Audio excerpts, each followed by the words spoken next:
You know, we didn't have any money when we were growing up. We were living, like most families, paycheck to paycheck, barely getting by, some months better than others. My mom clipped coupons on Sunday. Anybody else, mom, remember their moms clipping coupons on Sunday? Is that a yes or a no? Yes. I don't know. Is there coupons on Sundays anymore? It's different, right? They ever do now. I'm sure it is, but... Okay, got it. So she clipped coupons on Sundays and she was sweet. And she would say things like this. Maybe you're familiar, maybe your mom said these things. Like a penny saved is a penny earned, right? And money doesn't grow on trees. And save it for a... And good things come to those who wait. That's all so dumb. It's so dumb. Because I gotta tell you something, George Carlin was right when he said a penny saved is simply a penny. It's all dumb. It's all dumb because the rest of the world is saving pennies and I don't want you to do that. I don't want you to live saving pennies and I don't want you to live where there's more a month at the end of the money. We've been living that way far too long. But it is true. And then somebody said, well, you know, money won't make you happy, and that's true. But the person who said that didn't have any. Okay? But that is true. However, money does not make you happy, and the two should not be in the same conversation. But whoever said that didn't have any. Now, when I was growing up, as I said, there was 3 of us at first, Brandy, Mark, well, Brandy, myself, and Mark. Mark was the youngest until Stevie, who's watching remotely, was born 11 years later. But I was certainly the brightest child, but the problem child of the family. My oldest sister, Brandy, is with the company and a vice president. She was the one who made the rules. And of course, I was the middle child. Any middle children in here? I was the middle child. I was the reason we had rules. And then of course, Mark was the youngest child at the time and he thought the rules didn't apply to him. Woo! And so we got in a lot of trouble, Mark and I, between the two of us. And who would have ever guessed, Mark, that you and I would have ended up following JR and ending up here. And I'm really proud of you and who you've become. And I'm proud to be your sister. I'm proud of who you are. I'm really proud of you. But you know, I decided I was too smart to go to college, and I couldn't afford to go. In fact, the closest I've been to college was speaking. I might have spoke for Dave actually at FIU, right, Dave? We just did that. But you know, I worked really hard, and then I had a couple of jobs at first. I worked at TCBY. That was what did that stand for? The country's best yogurt. That didn't last more than a couple of days because I didn't realize, Ava, that you had to measure the ice cream before you put it in the cone. And I just thought ice cream was supposed to make people happy, so I got fired because I put too much ice cream in the cone. Wasn't made for me. Then the next job I got was at a store called Dress Barn, and I went into retail. And then I didn't realize I loved letting people like dress up with me and have fun with people, but I didn't realize that you would have to like clean up the store at the end of the day after everybody made a big mess. So I decided that wasn't going to work for me. And then my dad was like, you're going to go apply for a job at Sears. And Sears at the time, I was 16 years old.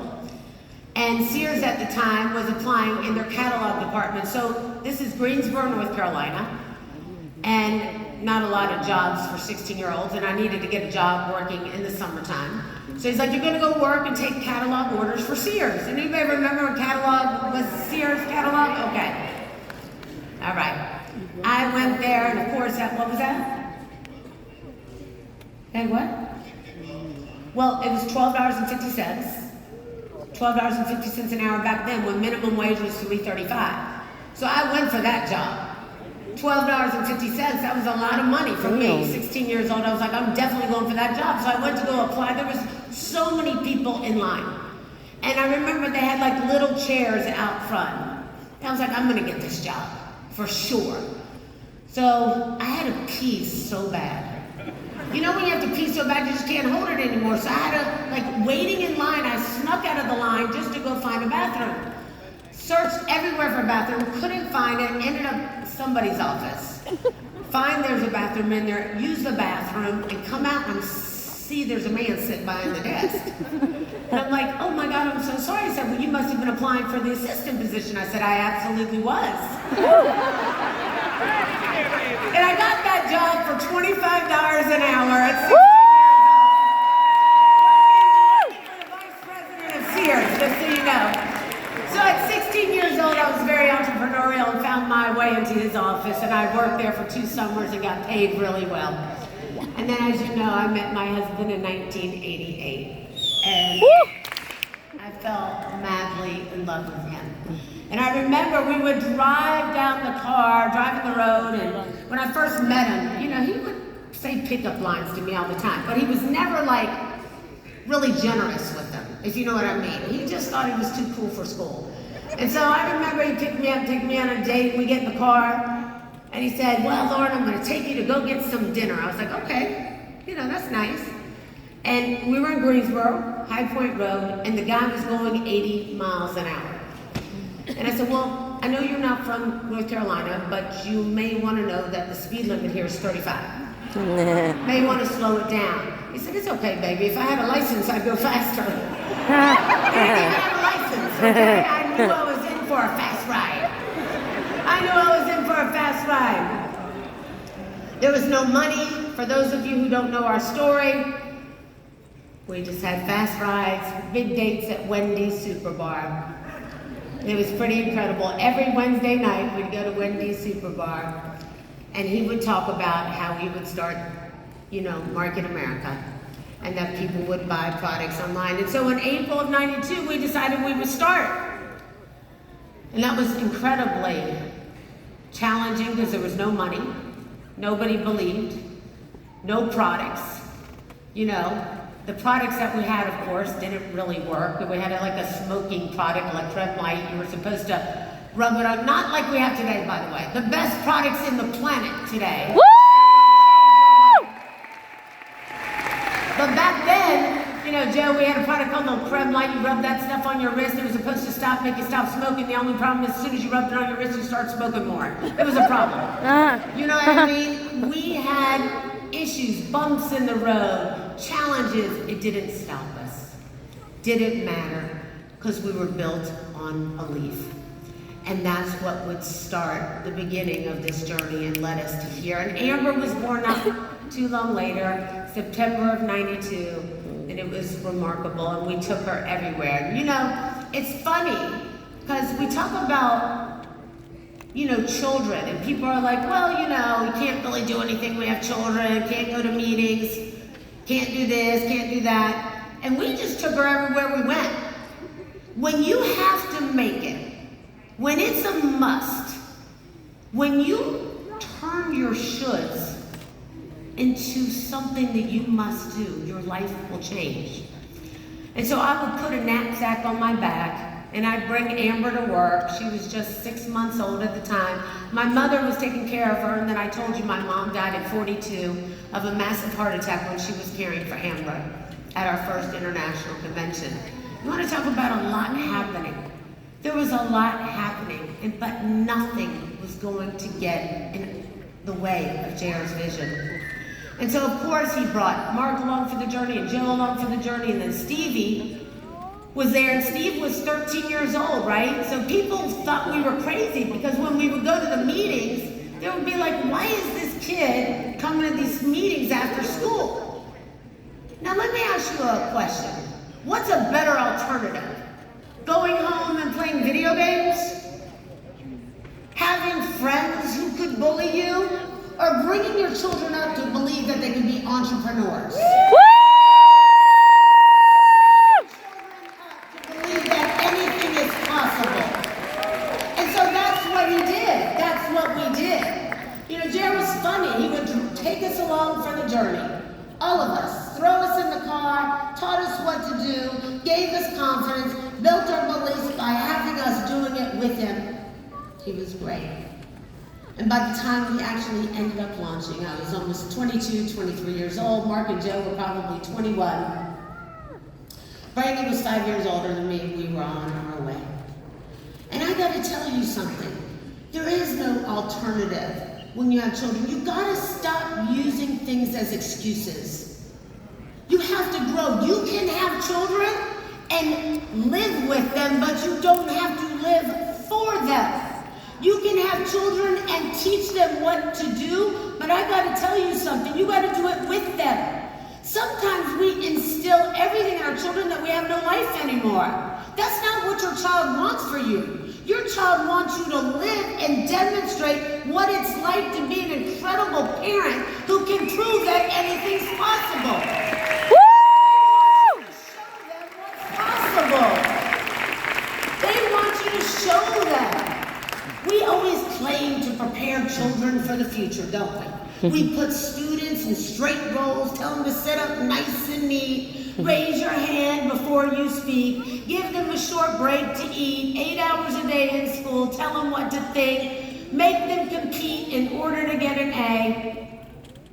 And I'm not sure that that's the way we should be rolling. I think it takes a lot more than that. I think you should be demonstrating them to, as parents, let me show you how hard it is to make it happen for yourself, but you can do it. You can do it. And nobody, I'm going to tell you, you heard it up here this morning. Nobody ever tells you that you can be something big when you're growing up. The schools don't do it, society doesn't do it, and it's not the teacher's fault. It's society's fault. We've programmed ourselves to believe because we've been told we can't be it. Do you know how many incredible people are in this room today? How many people came up to us at lunch and said, listen, this morning really made a difference? We got so many beautiful messages from people who didn't believe in themselves. You have to do it for your children. You don't live for them, you live with them. Woo! You show them the way. You teach them, yes. When I ask people all the time, what's your why? Of course. Your why is your children. I get it. My why is my kids too. I love them more than anything. I have the most amazing daughter. My grandchildren, I would do anything for them. But we got to start showing our children that there's so much more than what they're learning in school. We have to teach our daughters less about fitting into glass slippers and more about shattering glass ceilings, folks. To make a difference for them. Think about that. Think about that. And for those of you who are new, you know that in August, well, you don't know that in August of 2022, not too long ago, I was on a vacation with my husband in Croatia, which was on his bucket list. And 3 days in, I lost the love of my life. He had a massive blood clot go to his heart. No notice.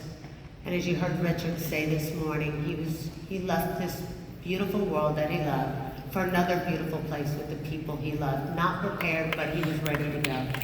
Obviously, God has another plan. I don't know what that is. I'm still confused about all of it. I'm still trying to find my way, figure it out, pray to him all the time, talk to him all the time. I don't know the answers. People always say, what happened that day? I don't know. It all happened so quickly. But I know this. I know this. That he left us here together for a reason. That he put belief in every single one of you. That he built a $1 billion company and left it perfectly running just for you. I know that he left his heart on this stage. I know he did everything with heart. I know everything he gave was much more about somebody else, not about him. That he lived a life of significance, not success. That he cared about the lives of others more than he cared about himself. That he was remarkable, and I'm grateful. And that he taught us to believe and to love each other and to do the things that will make you and your children proud. So if you want to make your children proud, don't let them down. Show them what it's like to go after your goals. and your dreams. Show them what it's like to live a life full of significance, not just success. Show them what it's like to help other people. You know, when I was coming back from Croatia, it was a very hard time to get JR home. It was Mark working around the clock, friends here in the United States working around the clock to bring him home. And when we finally did get him home, you know, Amber really wanted me to find a good therapist to talk to because the struggle was real for me. I just really having a very challenging time. Always. I have a challenging time every day without JR. But I did it, you know, I went through a few of them. I'm not good with therapists. I just don't do well. It's just like, you know, as soon as I get in the room and they start telling me like, everything's gonna get better one day, you're gonna be better one day, everything will be fine, you'll be good, one day you'll be able to date again, and I'm like, you're fired. You know what I mean? And then they're like, oh, well, you're gonna be okay, you'll see what it's like, you'll start to move along, and you'll have friends that'll introduce you to something, you're like, you're fired. You know, before I knew it, I fired everybody. And so it was Serena Williams, our good friend, said to me, you know, Lauren, maybe you should speak to do a group counseling class and listen to other women who have suffered or other husbands who had suffered losing their spouse and see if that can help you in any way. Now, when you're going through grief, which never ends, you don't think anybody understands, even those who are grieving. Because your story is always different, you know, and I went in with the attitude of, well, mine's different, Isabella, because I was with him every day, 24/7. You know, we didn't have 9 to 5 apart. We worked together, we lived together, we were together. He didn't like to be apart, I didn't like to be apart. We were together all the time. And so I went in there and you know, I tried to keep an open mind because Amber gave me a nice lecture on the way and said, Mom, you can't fire everybody. This is a group session this time. You can't fire the guy, okay? If you don't like him, you just don't go back. I was like, okay. And I went in and I learned a lot. I learned that not only are there other people like me, but the difference is they hadn't just lost their spouse that they love. They lost their homes. They lost their cars, the way of life. Some of them had never worked before. Some of them had never held a job before, that their husband was the only provider of the family. And so while they were grieving the person that they loved, they lost everything in between. And it made me redefine my why, that I would spend the rest of my life taking my last breath, helping everybody have a backup plan. Because everybody deserves one. Everybody deserves one. And I don't think anybody who's in that type of pain should have to encounter it. I don't want people who are in that type of pain to encounter it. But you're different though. You are here. And because you are here, I want you to start treating things differently. You know, when you treat things like you have a backup plan, you have a backup plan. What I want you to do is start treating things like this is your only plan. And when you start to do that for yourself, just act like it. I know you have other jobs. I know you have to do things while you do your side hustle. But you can make the time to do it. And when you put the effort in, don't do it for me, don't do it for your leaders like Elizabeth or James and Marion or Drayton or Mark or Brett. Do it for you. Woo! Because you're the one who's the most important person in your life. And you're the only one who's gonna make a difference. And you know, when I think about all those people in that grief counseling session that day, there was nobody else. They didn't have a backup plan. Their only plan left. How many of you think about that? Are you somebody's backup plan? Are you somebody's backup plan that they're waiting on you, hoping that you'll take care of them? What happens if you can't? What do? And still we're here, 31 years later, going strong because of JR. Yeah. And this is where he lived, and this is where he will remain. Amen. Yes. What is your story? Why are you here? What's the purpose of your life and the deep meaning behind your life? There has to be a deeper meaning. You know, people turn to drugs and alcohol, things that'll help them feel good, suppress the feeling of pain that they're going through. Distraction doesn't create a life of significance. Running away from problems doesn't fix anything. We gotta face them. Anything you're dealing with, find a friend. There's so many friends in this room that want to help you. There must be a deeper meaning to your life. But you've got to start to get your life going. You got to stop waiting for the right time. Stop waiting for your kids to grow up. If you've got young kids, that's the reason to do it.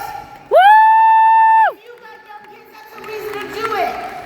Team up with somebody. Ask them to help you out. Ask them if they'll help you watch your kids on Tuesdays and Thursdays so you can go do some training, do a meeting to learn more. To give yourself some self-help, to get yourself the education you need to do exactly what you want to do. What are you waiting for? The right time? Is your answer that you don't have time? Mark talked about this the other day. It drives me crazy when people say they're too busy. They don't have enough time. You know who doesn't have any time? JR. My husband. He ran out of time. Nobody knows when the time is up. Nobody gives us a memo. Maybe if they did give us a memo, we'd act differently. Maybe we'd act differently. You're waiting for more time to magically appear in your life. Am I spending my time on the things that matter? Are the things that I'm doing getting me where I want to go? What do I want to stop doing, start doing, and keep doing is what you need to figure out. You got to stop waiting for permission. Whose permission are you waiting for? How many people need to tell you to go for it? Who are you so impressed by that you want to care or hear what they have to say? You! No one. The only person you should care about what they want, what you want is you. Stop waiting on people's permission. Give yourself permission right now. You can make excuses or you can make money and help people. Oh, that's good. Some of you have too many goals. More is not better, but better is better. More is not better. You need to go where the action is. Go where the action is. Learn everything you need to know. I always love it when I meet somebody who says, oh, I want to do everything I can to learn the business. I want to be like one of these millionaires in the front here. If you want to be like one of the millionaires in the front here, you're going to have to do the work. You have to put the time in. It takes work to become one of these people. Mm-hmm. But let me tell you something. I don't know anywhere else you can do it and have more fun and build friendships that last a lifetime. That last a lifetime. You have to stop negotiating with your goals. Why are you negotiating with your goals? You gotta hold yourself hostage. You gotta call 911 on yourself. You gotta resuscitate yourself. You need to bring yourself back to life. You're over there standing in the corner and cheering everybody up. Oh, I clap for my friends. Don't clap for your friends. You show up for everything in your friends. When do you show up for you? When do you become important? When do you fit into this picture? You need to understand your relationship with time. Time is the most valuable commodity we have. The second most valuable commodity we have is relationships. Both of them are very important. And the only two things you need to grow here. You need to stop saying, I'm so busy doing things I don't need to do in order to avoid doing things I actually need to do. I'm very busy doing the things I don't need to do in order to avoid the things I actually need to be doing. Let me tell you something. You know what causes stress? Stress comes from when we know we have to do something that will make ourselves better and we avoid doing it. That is the only thing that creates stress. Think about that. How many of you sometimes avoid doing the necessary things that will make you grow your business? We all do it. But you gotta stop doing those things. You gotta make you number one. You're the only one. Listen, it's hard to look at your life and know that you have broken areas. I get it. It's easier to pretend that everything's okay. I've done both. And I can tell you that getting uncomfortable and seeking change when you're unhappy is a better choice. Life is not easy, but it is worth it. And I have learned that over the last 15 months. It is so important to realize how important life is. I'm not sure what's going on in your life, and I know that so many people wrote me during lunch, and I love you, and I appreciate your messages and your stories, and I know that there's so many of you out there, you have your struggles. We are going to help you. We're going to make it together, and I'm going to put you with the right people, me, the team. We're all going to get there together. But listen, maybe you're in an unhappy relationship, an unhealthy relationship, an unhappy job. Let me just tell you this. When you need to wonder where you stand with someone or something, that's exactly where you stand. That's exactly where you stand. You need to move on. If you're not sure of where you stand, it's time for you to move on. How will you feel tomorrow? Yes.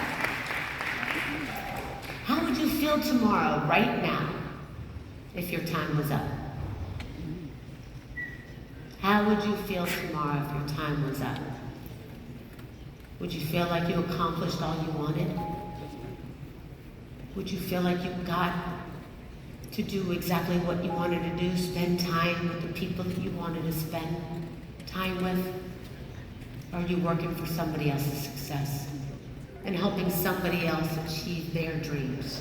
You know, everyone looks at the cost of going to an event like this. Let me tell you something. You need to literally consider the cost it is when you're in the same place next year and nothing's changed. That's it. Okay, you need to consider the cost of what happens when nothing changes. You're so worried about your return on investment. Oh, I'm so worried about my return on my investment. You ought to be worried about the cost of your inaction. You need to get busy living your life. Nobody gives you a memo from upstairs that says, my time's up. And let me tell you something, I don't know when mine's up, but I'm going to live a long time. And I'm going to be right here with you, and I hope you'll be up here on stage with me too. Woo! Because I believe in you. I believe in you. And I got to tell you, you're worth every bit of the investment. Every bit of the investment. The first step is always the hardest. Yeah. The first step is always the hardest. Listen, if you give yourself 30 days to clean out your home, you'll take 30 days. Nope. But if you give yourself 3 days, you can do it in the same 3 days. The same applies to your goals, your ambitions, and your plans. And you can change it. And you gotta stop accepting things at face value and go out and find yourself. Listen to me. Mindset is what separates the best from the rest. It is.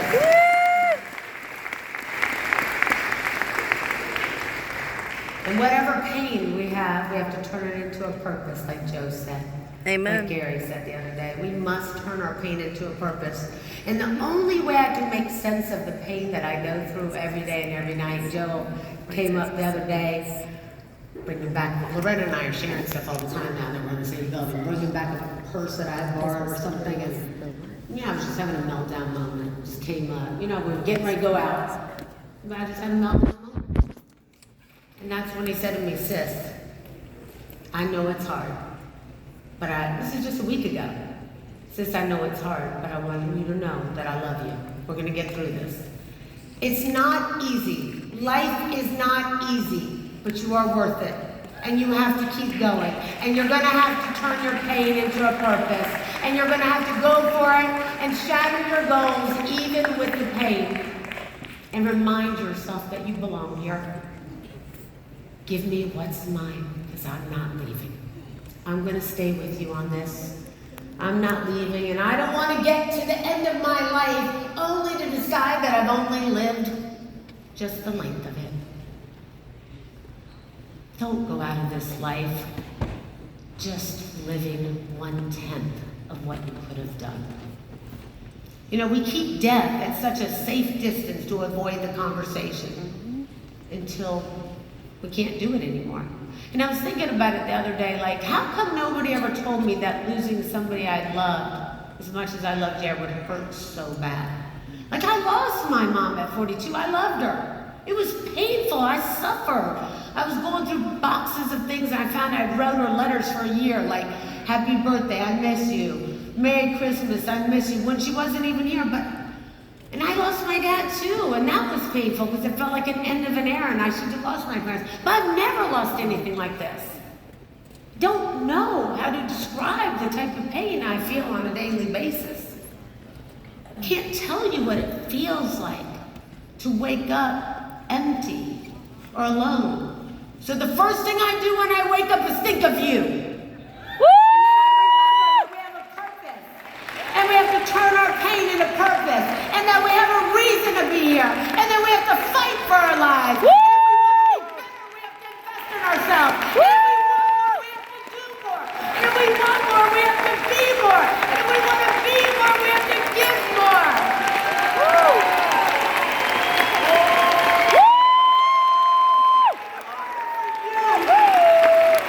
In order for you to be the best version of you, you gotta give more of you. In order for you to be more, you have to give so much more than you got. And it will be painful, and it will be hard, and you will discover a side of you that you never knew existed. You will discover a side of you that you never knew was there. And you will decide that you will make it no matter what. No matter what. Listen to me. There is a very deep connection between our mind, heart, and body. Be careful what you tell it. Pay attention to it. You know, I heard somebody talking the other day about like, oh, you know, the doctor gave them a diagnosis and told them they only had 12 months to live. I just don't believe in that. Amen. I gotta tell you something. I love you doctors and we need you, but we're all still practicing physicians. And I gotta tell you something. I don't want a diagnosis. I don't want my friends to have a diagnosis. And when my time comes, don't ever tell me what the time is. Woo! What the time is. You decide when your time is. Don't you let somebody tell you when your time's up. You decide. Woo! Give you a diagnosis. It's on you. It's You show up for you and you do it for you. You hear me? You guys got it so much in your heart. You know, when I was young, I remember I took my daughter Amber. You may remember this. I took you to go see my grandparents in Pompano. And my grandmother she was young. You know, my genes are just terrible. So when I tell you, and Dave, you know this, Joe, you know this, Loretta, Mary, I never thought Jared would go before me. Even with him being 18 years older. I never thought it for a moment.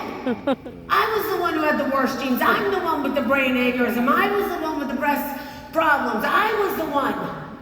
So I never thought it was him. I never asked him one time, what will happen if you go before me, ever? Didn't even know. And nor did he ever tell me, because I think he just agreed with me. Or maybe he just had enough belief in me. I'm not really sure. But I know this, when I was growing up, I took Amber to go see my grandparents, and my grandmother had terrible Alzheimer's. She was only 56 years old, early Alzheimer's. And my grandfather was 63 years old, and she was taking care of him in a bed at home. He was diabetic, first, type 1 diabetes. He had lost both of his legs because he refused to go to the hospital to be careful because he only wanted to stay with her. Now, there's some type of love there that happens when people have been together for a long time. Woo! They got married when they were 15. Back then, they did that early stuff. Mm-hmm. Okay? They did that early stuff.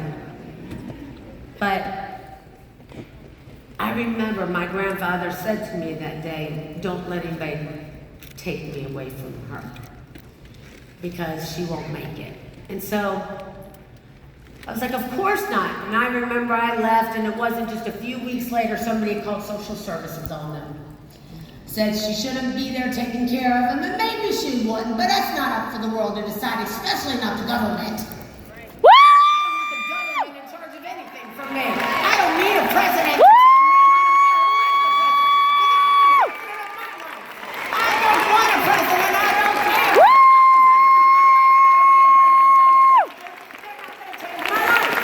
So I'm going to change my life.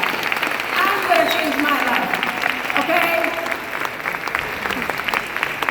But Amber and I rushed back to Pompano. They had already separated them, right, Amber?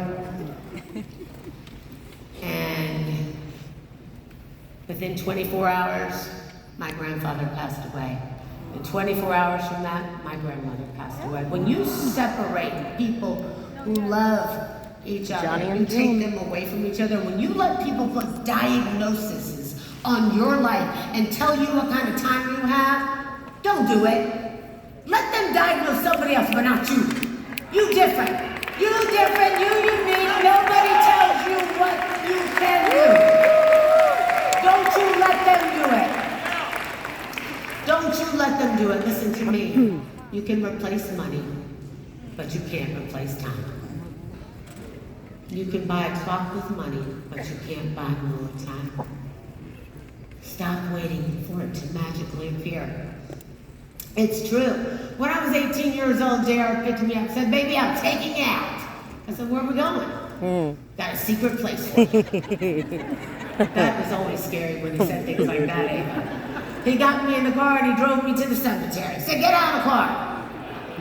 What do you mean, get out of the car? Get out of the car, baby. I'm going to take you to the cemetery. Now, I got to tell you guys, I thought he was a psychopath at that point. I wasn't sure if I wanted to, run for my life, call the police. I didn't know what to do. And it's true. He made me look at the little line between the date you're born and the date you die, that little line called the dash. What are you going to do with the dash? Time. The greatest gift you can give anyone is your time. As when you give it, you're giving a portion of your life that you'll never get back. Time is what we want most of, but we use the worst. Think about that.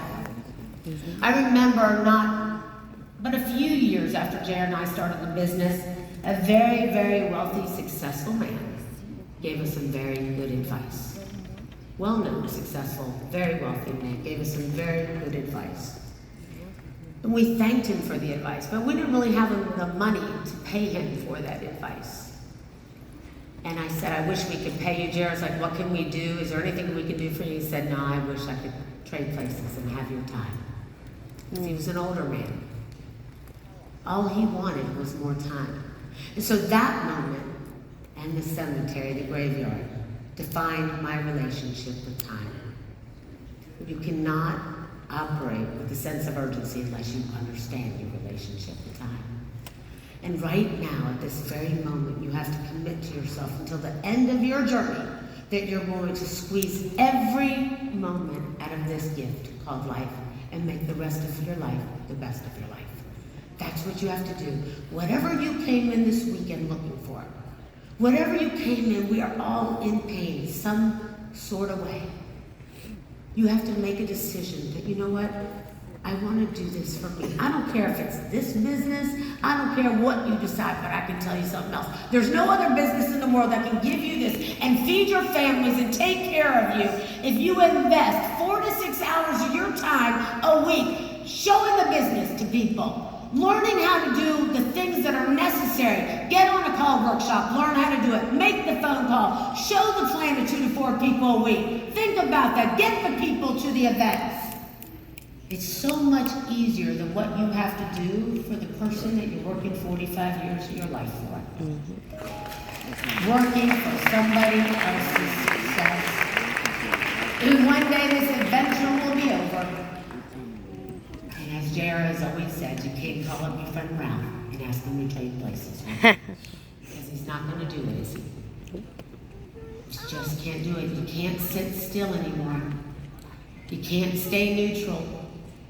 You can do this. You can and you will.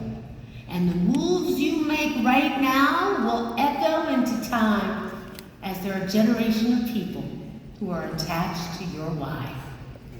And if you don't succeed, they'll believe they can't. It comes down to you. So how do we do it? How do we figure it out? Well, we have to create some self-awareness here. We have to figure out what's wrong with us, what's stopping us. Some of us are living and we're practically dead. Some people are alive and they're practically dead. And others are already dead and they're still alive. It's true. Which one are you? You know, it reminds me, Jared did that incredible video which I saw the other day, reminding us that we spend 45 years of our life working for someone else's success rather than our own. And we go on the hamster wheel, non-stop, going nowhere quickly. Let's take a look at his video.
In childhood.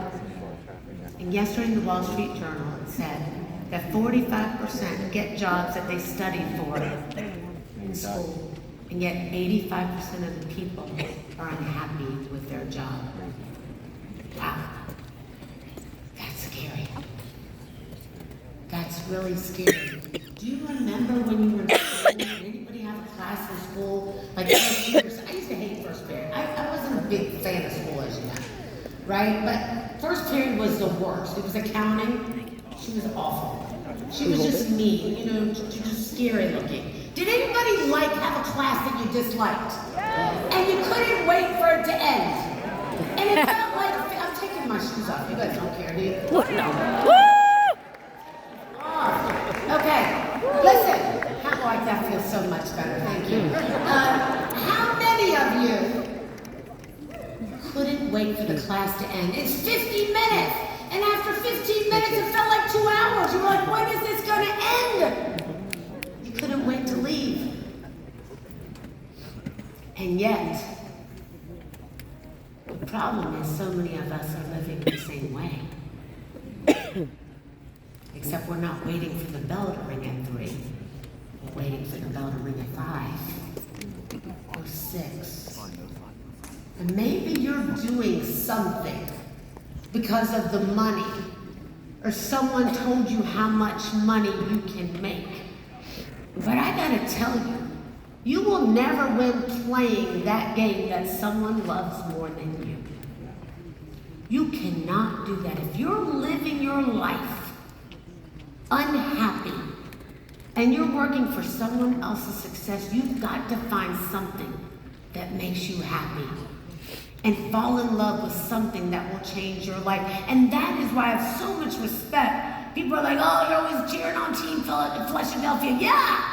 I'm cheering all of you on because I want all of you to do the same thing. Woo! I want you to build respect. I want you to build leaders. Let me tell you what they're doing. After this event, they go out there and these leaders over here make them work for another 6 hours. And they make them learn, and they learn how to do car workshops. Same thing you guys did. Don, you do it too, at least with your team. That's what you have to do. It's called discipline.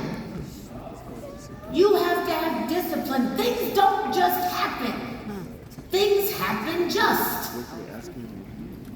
And you have to commit the time. You have to do it. Think about that.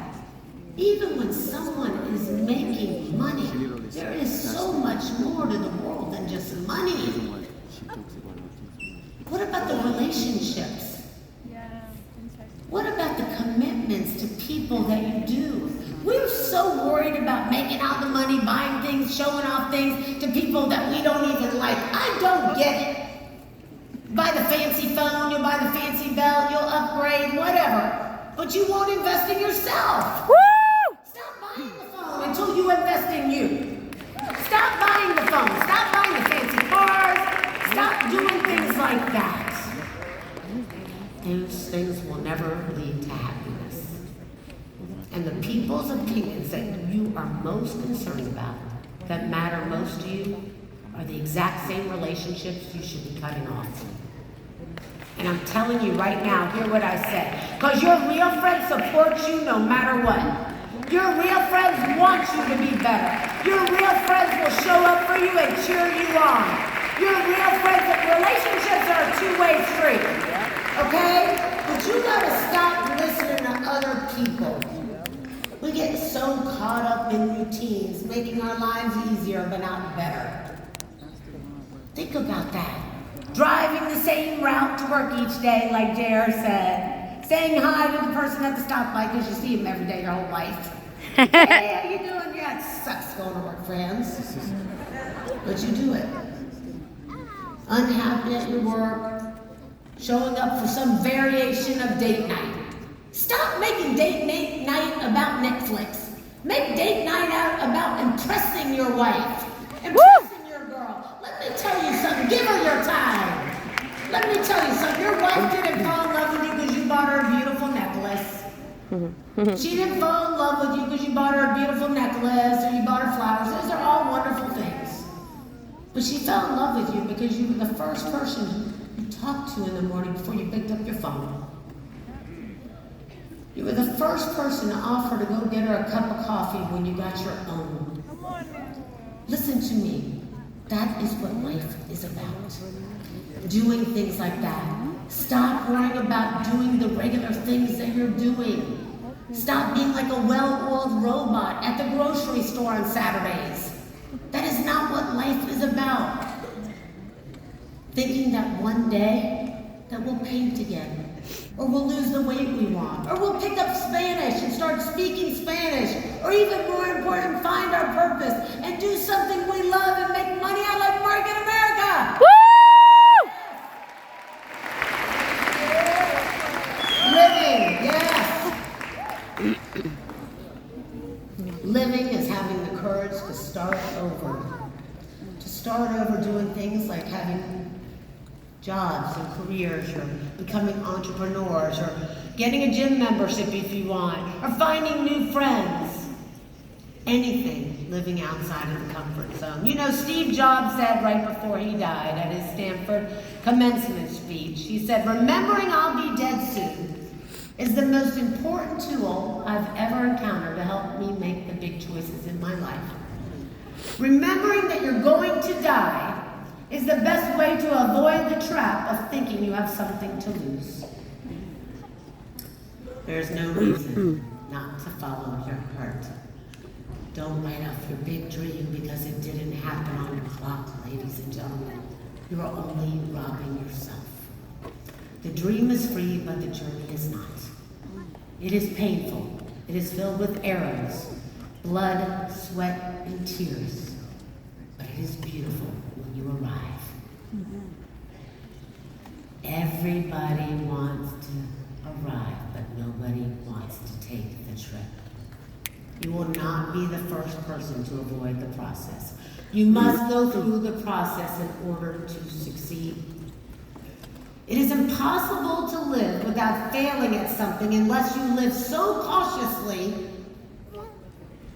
that you may not have lived at all, in which case you failed by default. There isn't a different ending to this story called life. Last time I checked, nobody gets out alive. Everybody wants to go to heaven and nobody wants to die to get there. It's true. We start living our life like a routine. And then I ask you, aren't we really dying? Is that what you want? Because some people die at 25, Kevin. They just forget to bury themselves. Here's the great news. You can die at 25 and come back to life at 50 with us. Yes, you can. You absolutely can. And the same is true for your relationships. So many people, we were on the tour, and Andrew and I were in the Ivy in LA, and there was this beautiful, very famous couple that I love, that I never get starstruck, but I was so excited to see them walking in. And they sat, and they've been married forever. And they sat in the corner of the room with the fireplace, and they never said a word to each other. And I was so broken.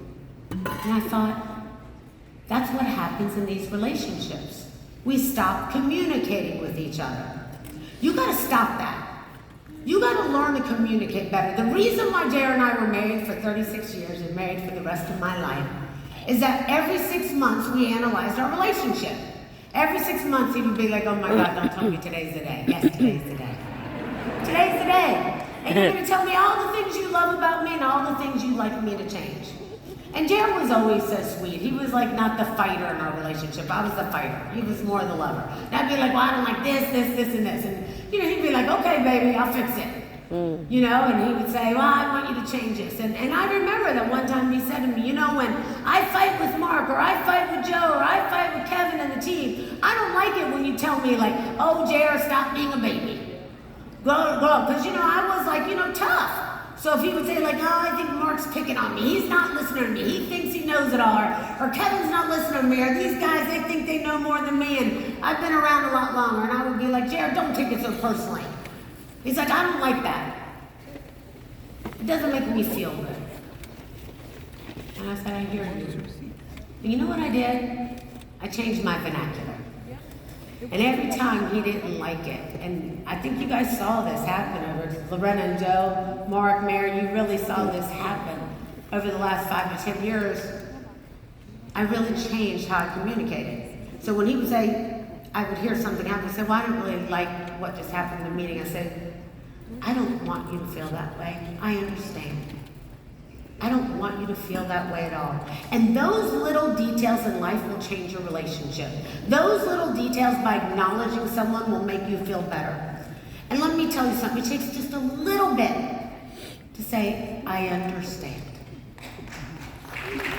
I understand." It's like we're in these relationships, and then we come out like boxers, like a fight for our life. We're fighting for our life. They say one word and they're like putting boxing gloves on. You're like, yo, I'm just trying to talk to you. Put your gloves down. Drop your sword. Have a conversation. Sit down and say, you know what? I want to tweak this. I want you to be happy. I don't like that you don't feel this way. You can change anything you want at any time you want. You can do that.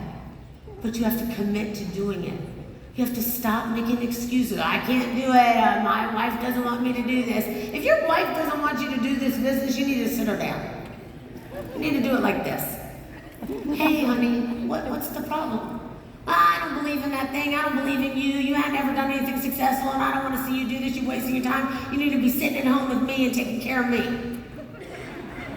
Okay, maybe you haven't made your wife feel important.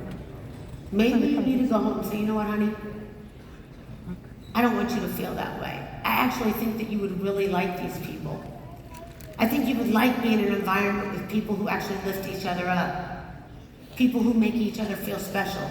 It's a great way to expand our social circle. It's really hard to meet friends, isn't it? Yes. It's really hard to meet friends. It's a great way to expand your social circle. And bring her in and make her feel welcome and invite her in and show her. Sometimes we forget to invite the people we love of our life in our life. Take the time to do that. And if you do that, and they still say, I don't want to support you and I don't believe in you, then get a new wife. Period. Get a new wife. Because let me tell you something. If you love somebody and they love you, they're going to support you no matter what. No matter what you want to do, as long as it's legal and it's good. So listen to me. You got to make time for a better you. Now, today I want you to make time. We're going to leave here today. And let me tell you something, I'm not talking, I did officially feel like JR, because they had me on the calendar for 3 hours today, but I'm going to be done in 15 minutes. 50, 5-0. Okay, not 15, but 5-0. But I got a lot to put in 5-0. Now today we're going to talk about how to create a plan to love your life a lot more.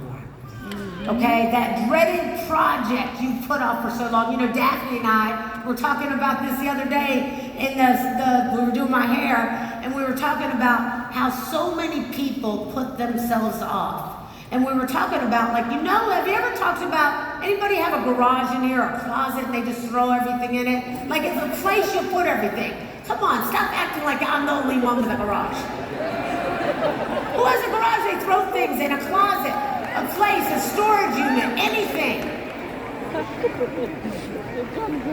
When was the last time you cleaned it out? Never. Everybody's laughing. Listen to me.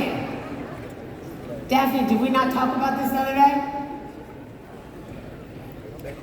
Jer and I have lived in the same house for 26 years. It's under construction. We were doing a renovation. I'll be moving in it again in August. But our garage was clean. The problem is most people never go in there and empty out the stuff in the garage. And it's a lot like your life. And you've kept the same things in there, and you keep adding more and more to that garage.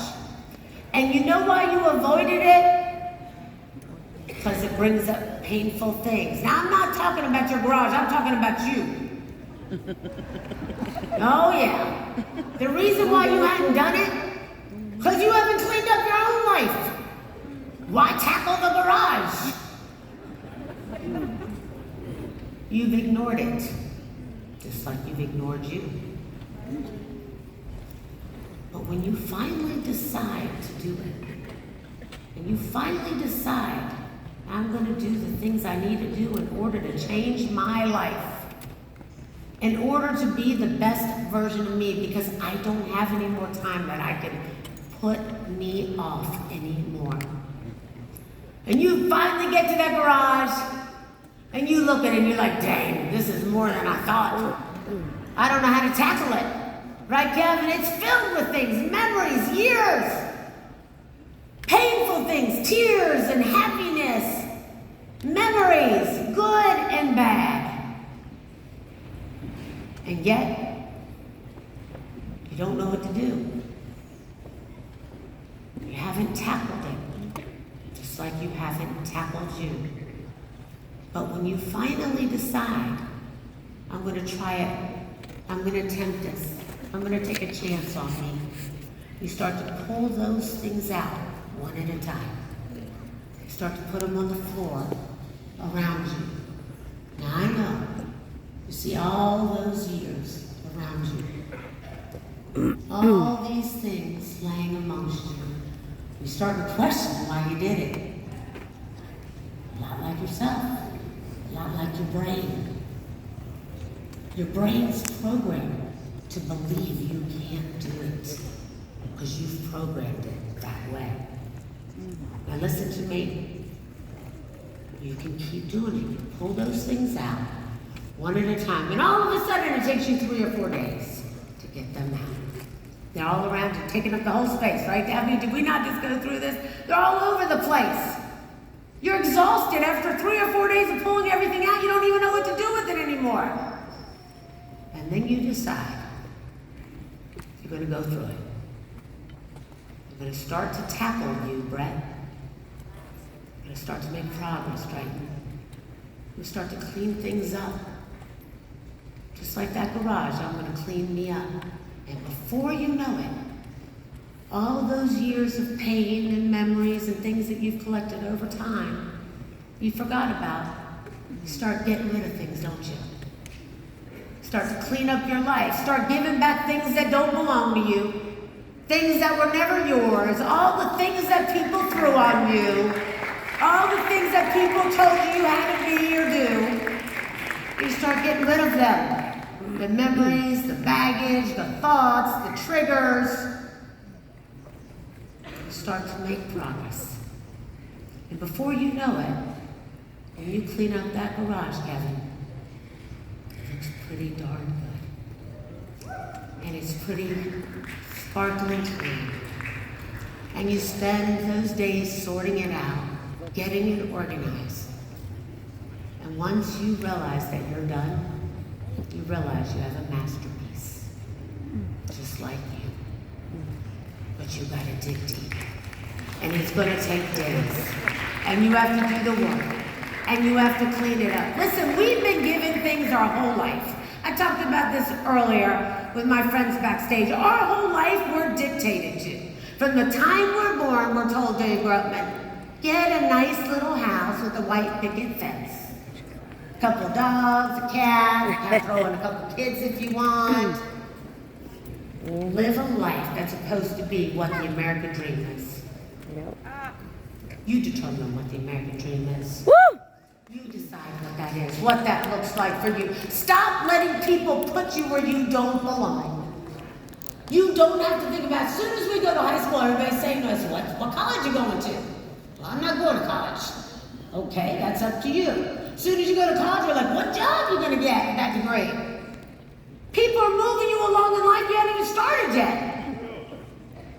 And once you graduate from college, you're like, oh, well, where's the job going to be? Well, I'm still trying to get one. I spent all my life paying for student loans, getting an education for 6 or 8 years. I'm still paying off my bills, and I ain't got a job in the field I studied for. Because that's the American society. Woo! It's not fair. And it's wrong. And yet we get a job eventually, and people move us like, oh, well, go get yourself a nice little home. Find yourself a wife or a husband. Get a couple animals, put a fence up, and call it a day. And then all of a sudden, you're supposed to enjoy your life for the next 45 years and retire on half pay. You can hardly live off of full pay. How are you going to retire for half pay? Think about it. Social Security's a joke. There won't be any left for someone. When J.R. passed away, there was Social Security. I called up the Social Security office, Joe. I said, listen, Mark was fighting for me. My husband paid years into Social Security. Money they had not seen before. They told me, well, you make too much money to get it. Now listen to me. I don't want my husband's money like that, but you don't deserve it either. It should have went to charity. It should have went anywhere, but not to them. Listen to me. That's what they were saying. The only person who will determine your success is you. The only person I who gave can Christy have a the rest of backup the money. plan is you. You are a masterpiece, but you got to do the work. You got to spend the time. You got to invest in yourself. There's no substitute for action. You must do the work. Progress equals happiness. Brick walls are there for a reason in life. For you to get back up and lean on them for a moment. And keep it moving. Keep going. You do not need to stop. You got to monitor your input and your output. You got to monitor your input and your output. Your output is how you present yourself to the world, and your input is what you're going to invest in yourself. Getting the tickets, I mean. Learning how to show the business. Making the phone calls. The more people you get to an event, the more money you make. I'm sorry, that's just the formula. That's how it works. That's how we do it. The relationship you need to work on in your life, the relationship you need to work on in your life is not one with anyone else but yourself. Everything in life is about priorities. What you prioritize will dictate what your life looks like. Stop worrying about your schedule. Stop working like that. Stop worrying about what's in your schedule and start scheduling your priorities. And your life will change. But we do it backwards. Sleep less, wake up earlier, stay up later, one day at a time, but do it. People say, I don't have time to build a business, Brett. I work from 9 to 5. Then you better get up from 6 to 8. You better come home at 6 p.m. and put in your 6 p.m. to midnight, because let me tell you something, if you want to make it like when Jared and I made it, and there was no money, I got up every single morning at 6 a.m. to make it happen. And when we got home working our hustle and doing what we had to do and work for somebody else, because we had to put money on the food on the table, you got to work. And from 6 p.m. to midnight, that became our side hustle. You do what you got to do. And you invest the time in yourself. And you get up and you do the hardest things first. You stop making excuses. And stop worrying about what other people think. What they say doesn't matter. They can't do what you can do. They are not you. You're different. Put the time in. What is that? Stop putting yourself off. Stop procrastinating. Procrastination is like a disease, by the way. It's like a disease. Did you ask yourself? Procrastination is the worst habit you have. And then somebody says, yes, you're right. Tomorrow I'm going to stop. That's what you get. Can somebody ask yourself? It's like, oh my God, I'm going to start my diet on Monday. How many people have said, I'm going to start my diet on Monday? Why are you waiting till Monday? What's wrong with today?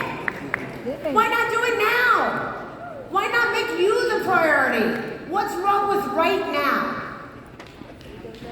If you add time to your decisions,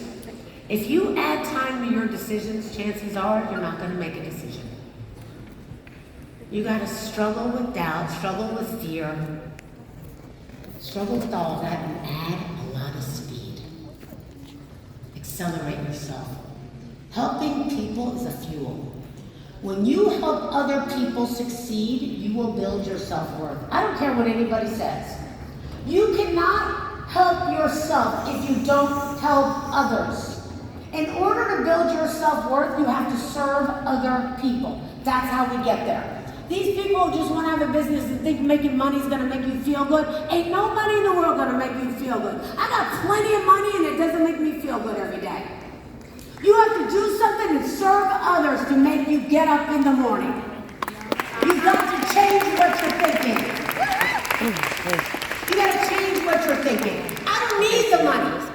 I don't need to work for money anymore. I'm working for psychic income. I'm working to help other people succeed. I want other people to make it. I want other people to have a backup plan. I want somebody else to have a plan A. I don't want people to fail. I want people to have what they deserve.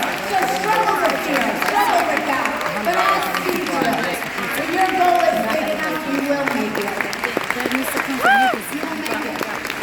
Now I'm going to operate in the ring for a minute. Do you know that 95% of who we are, 95% of who you are and believe is already programmed by the age of 25 years old.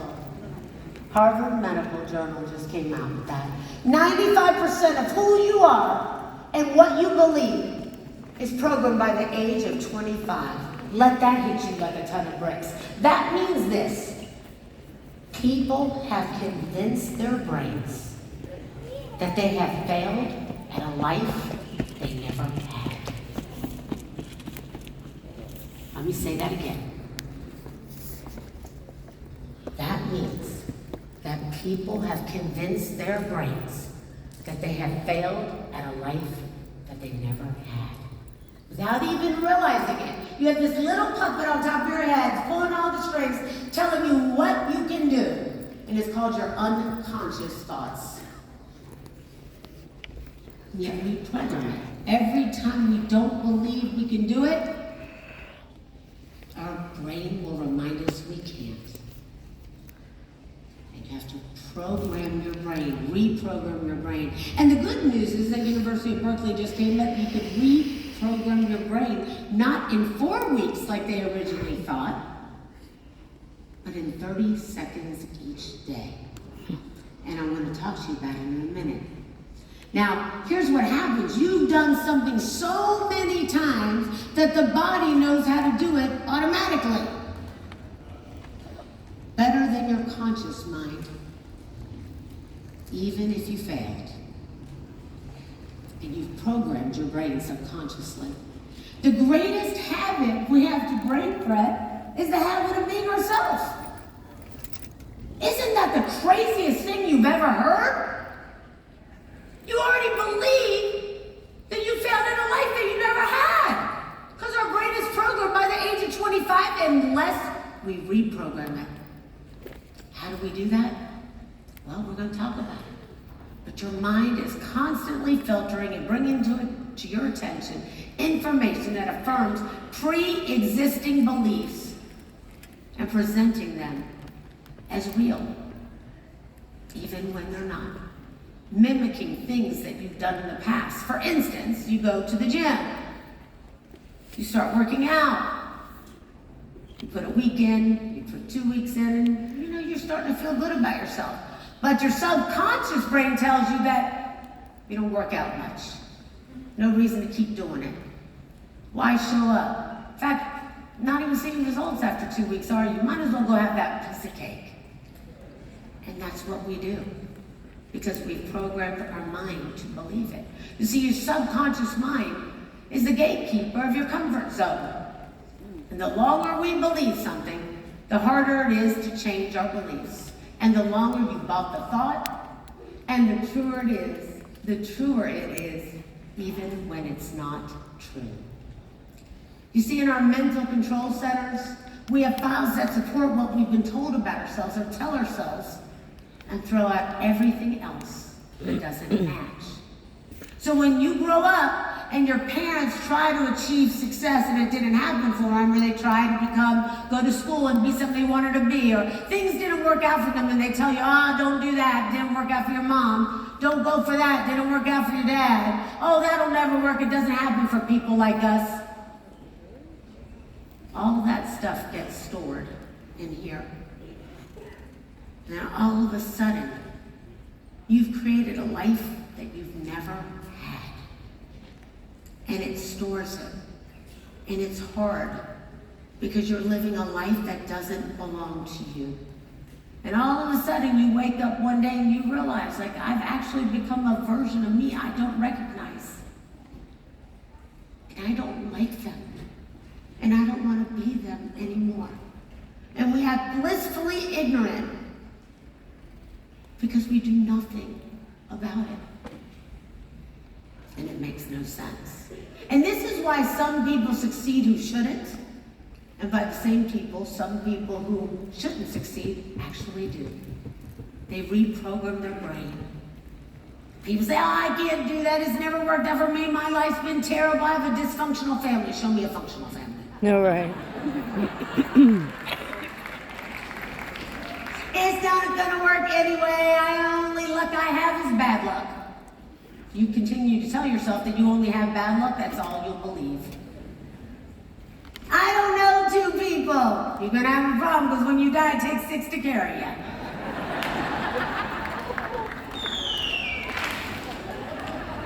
Nobody likes me. I don't even like me. I can't sell anything. I disagree. I think you're a pretty good salesperson. You just convinced me you can sell me that you can't sell. Okay? I have a negative wife, then get a positive wife.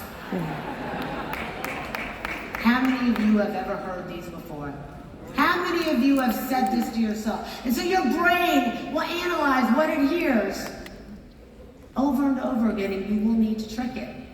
You're going to need to trick your brain in order to reprogram it so you can succeed before it tricks you again. And as you start to make progress when you program your brain, it will keep pulling you backwards because it doesn't recognize the new you yet. And because of that, it's hard to win. But you can, and you will, but you can't quit. You have to keep fighting the urge to quit and keep feeding your mind with positive thoughts, positive affirmations, belief, and taking action. The only way to reprogram your brain is to move and act and have a conversation with yourself and tell yourself, I am possible. And if it's up to me, it will happen. It will happen.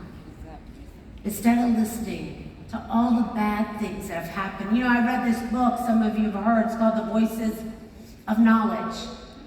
And it's about how we inherit these experiences our whole life. It doesn't matter. It doesn't matter what we try to do. We don't make it because of what somebody told us we can't do. And yet you can change it. And you ever notice how we remember the worst experiences of our life? We remember the worst experiences of our life. We can remember a horrible fight with our husband, a terrible moment with them. We never forget it. It's as vivid as it was yesterday, even if it was 10 years ago. But we never say, you know what, I remember that time you took me on that amazing journey. I remember when you took me somewhere where it was so beautiful and special. Why? Because our brain is programmed to remember the bad. And it stores it as such. And so, in other words, our brain has been busy accumulating negative thoughts, experiences, and worries, and sticking a big red flag on them that says, very important. This is not me, by the way. This is University of Berkeley just came out with a study just a few days ago. And all you need to do to reverse it is each day take 60 seconds to identify things that make you happy, things that make you smile, and movements that you'll make to improve your life, and say them over and over and put a big red flag on them and say they make me happy. This is important. Now, that is not a joke. We have been doing it all week, focusing on it. You have to do that. You can reprogram your brain in 10 to 30 seconds. Reminding yourself that when you feel happy, just a little bit of happiness, experiencing a small amount of pleasure, remind your brain instinctively to put a red flag on it and say it's important to you. So, when you do something good and you invite somebody to a business meeting, tell yourself, you know what, when I invite people to my meeting, it feels good. They show up. It works. I can do it. And when you get tickets to the event and say, you know what, I survive. I don't just survive. I thrive in my business. I got 5 tickets for my next meeting and I can sell these tickets because I know I can. And then take action and do it. Remind yourself each day of what you're capable of. And for every phone call you make to somebody you didn't plan to make it to, put a very important red flag in your brain. Say, I'm really proud of myself today. I'm able to accomplish the things I didn't think I could do. And you can reprogram your brain. You see, you keep doing the same things. You keep doing the same things because of how you programmed yourself. And you believe you can't do that. So I truly believe that we have to bury the word I can't. We have to bury the word I can't. Because you have to be sure of yourself before you'll ever win that prize. And life's battles don't always go to the stronger, or the faster, or the better. But sooner or later, the one who wins is the one who thinks they can. And that's what it comes down to. And when we start saying, I can't, what it does is cement those thoughts in your brain. A belief that you're unable to do something about, when it's not true, unless you reprogram it. You've lied to yourself. That's the worst type of lie. When you lie to yourself, it's the worst type of lie. Because you're stopping your future. You're eliminating things that you don't need to eliminate. And I want you to bury I can't with me today. So if I could get Christian and Andrew up here, I'm going to bury the word I can't today. Do you remember, Andrew, when JR did this? How many years ago? 20? Of course, it was actually February of 2003 was the last time we buried I can't. 21 years ago. 21 years ago was the last time we buried I can't. So today we asked you, did everybody fill out their cards I can't? No? Yes? Yes. Are you guys awake back there? Yes. Let's bring up, look at this. We brought this out from 21 years ago. This is the same thing? Same casket. This is crazy. All right, we are going to bury the word I can't, Andrew. Once and because for it's all. so important for us to move forward with I can and I will. Now, let's take these are all people filled in out? Yes, okay, hold on. Dumpy, look at all these cards, hold up. This is great, I love this. Now, drop these. Okay. We're going to read a couple of them really quickly. Let's see. Yes. This one says, I can't show the plan. Here you go. I can't read their writing. This one says, I can't get out of my own way.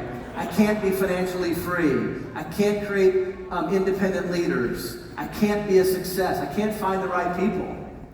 Okay, this one says, I can't find the right people to join our team. I can't talk to anyone. I can't work out or walk daily. I can't call the kids because they're too busy for us. How about this, Lauren? I can't show the plan. I can't build the business. I can't speak with posture. I can't find balance. I can't lose weight. I love that one. This one says, I can't find a girl. I can't find a girl. Hi, Amy. I got one here that says I can't find a guy. Maybe we should connect them. You know what I mean? How about It's like, that? hold on. I can't talk to people on my chicken list. I can't find the right partners. I can't seem to advance. This one I can't read yet, but I should take up Mandarin. I will. Okay. This one says I can't become a great leader, but I want to. I love that. I can't count on my parents. I can't stay broke. I can't live without my help. And I want to start living again. Guys, let's bury the word I bring it on can't. here. Right up here, right now, once and for all. Dump it in there. And if you guys don't mind, I would love for JR to do the eulogy just like he did. Reverend JR. Reverend JR 21 years ago. Let's look at this video. We're now going to have a funeral for all of your I can'ts. And this is Reverend JR. Boy, there's a lot of them that can hardly move them. I hope everybody in here has identified their I can'ts and put them in.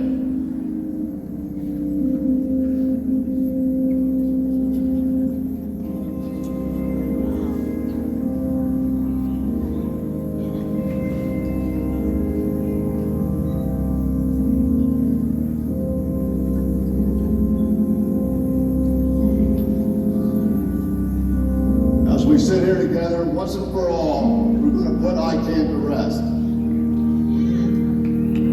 Ladies and gentlemen, today, we gathered today to honor the memory of I can't. While he was with us on earth, he touched the lives of everyone, some more than others. His name, unfortunately, has been spoken in every public place, in schools, in city halls, in state capitals, and yes, even our White House. And he has frequently visited most every home in America. Today, we have provided ICANN a final resting place. Now, he's survived by his brothers and sisters. I can, I will, and I'm going to right away. Now, they're not as well known as their famous relative, and they're not as strong, and they're not as powerful yet. But perhaps someday, with your help, they will make even a bigger impact, a bigger mark on the world. May ICANN rest in peace, and may everyone present pick up their lives and move forward in his absence. Amen.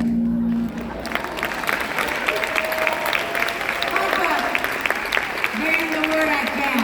The things that JR did were unbelievable, guys. The things he did to prove to us that we are possible. To give birth to I can and I will. How are we going to reprogram that brain? We just got to do it. Got to do it, exactly. Right? We're going to birth I can and I will. Thank you for helping me do got that. it. I love you. The same way we taught it, the way we're going to reprogram our brain is the same way we taught it up to now. You have to change what you're telling your brain by forming new habits, by repeating something over and over again and practicing over and over again new thoughts to overcome it. Tell your brain what you want. Imagine having it as if it were happening daily to you.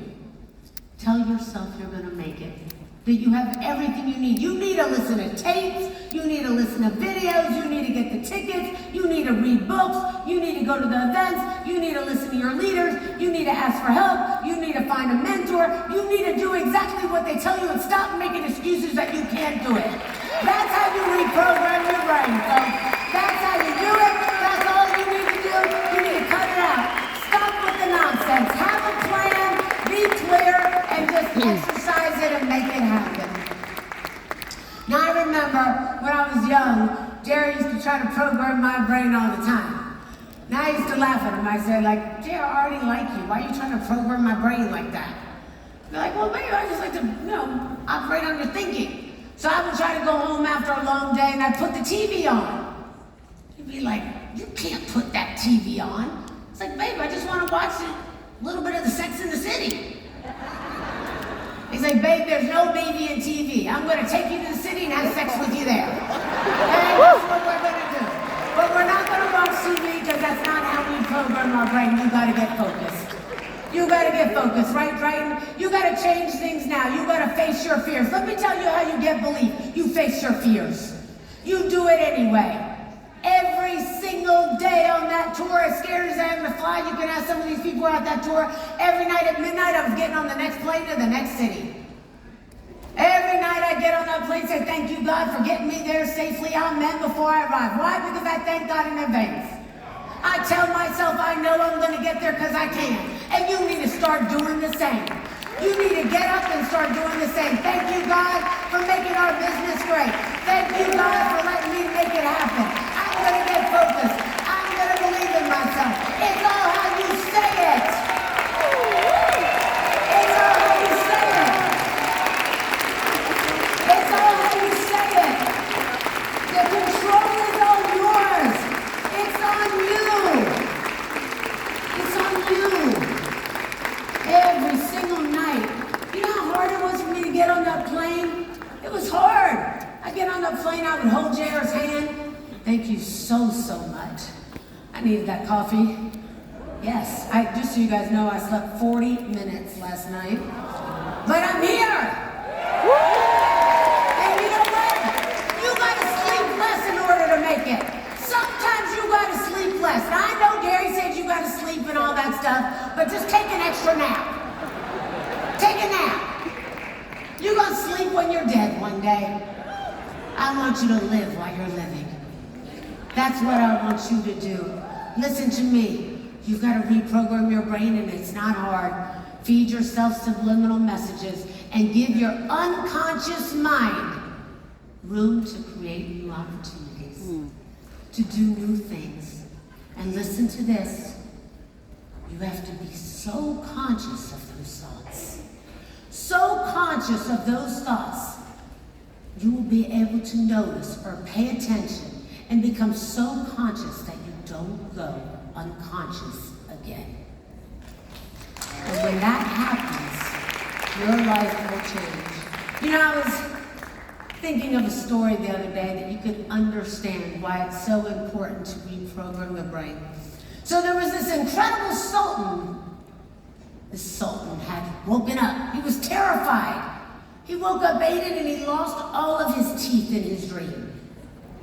He said, why did I lose all my teeth? The sultan was traumatized, couldn't understand why he lost all his teeth.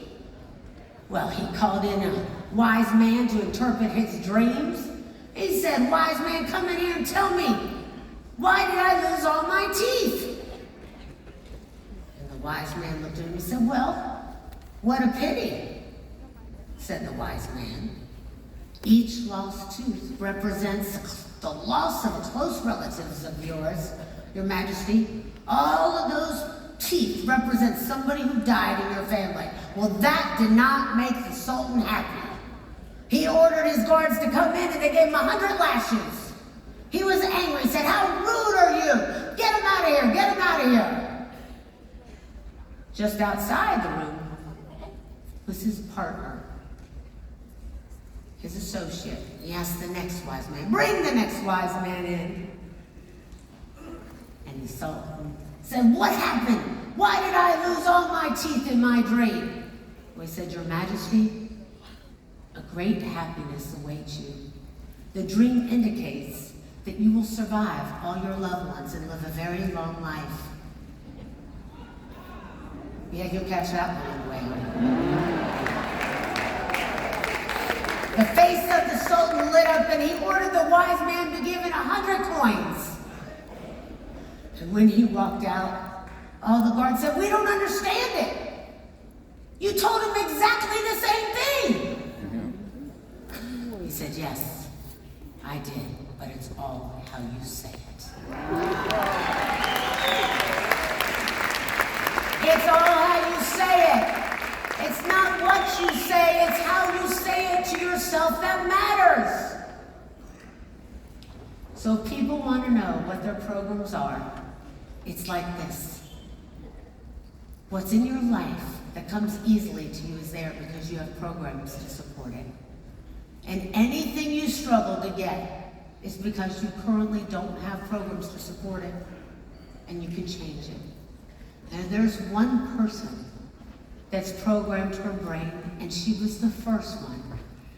The number one person that Jared got his hands on first and programmed her brain for success. And because of her, we're all still here. Ladies and gentlemen, please welcome to the stage Elizabeth Weber.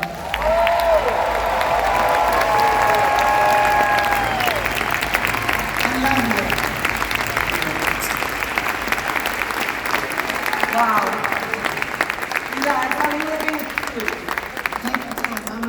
I am living proof that you can program your mind for success.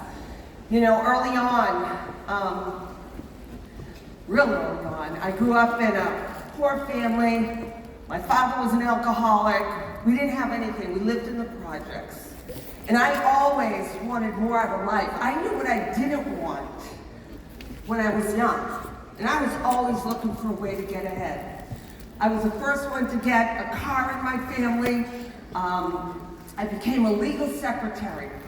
And I wanted so much more to life. I wanted to live my dreams. And I was always searching. I tried so many things. I mean, I remember, you know, I tried 9 different multi-level marketing companies. I tried different businesses. I went to acting school. I thought I would become an actress. I mean, I tried everything without success. But I didn't give up. And when I was asked to evaluate this company, I was skeptical, but I looked because I was looking for that something. And when I saw that just by helping other people succeed, we would succeed, I said, oh my God, we're sitting in a gold mine. This is a plan that anybody can become successful. You just gotta put in the work. And I put in the work. Let me tell you something. I quit my job, and I'm not telling you to quit your job. You can do this part-time, but 31 years ago, we didn't have what you have today. You have it all. And I left my job because I knew I had a big job in London. And I went to work. And it's funny, the people that knew me wouldn't listen to me because I had lost all my credibility trying all these different things. Anybody experience that where people that know you won't listen to you? Well, you need to succeed so that others can realize their dreams. That didn't stop me. I had to get out of my comfort zone and start talking to people I didn't even know. That was tough for me. It didn't come easy. But the only way you get good at something is by doing it. So I started talking to people I didn't know. And what do you think happened when I started to succeed? What do you think happened to the people that knew me? They said, well, she can do it, I can do it. So now all of a sudden, 6 months into the business or less, I was making 6 figures with the company. Then just by helping other people succeed, I got to higher and higher levels. And the people that knew me started coming to me and asking me about the business. Elizabeth, you're succeeding. I want to see it now. Some people just need to see you succeed first, right? And before you knew it, you guys, that 6 figures went to 7 figures. I was a legal secretary making $50,000 a year. I went from $50,000 a year to $100-something thousand a year to $1 million a year in my first 5 years. It wasn't about the money for me. It really wasn't about the money for me. It was about helping others achieve their dreams. It was about me being successful at something, because I had failed at so many things. I've made $30 million with this company.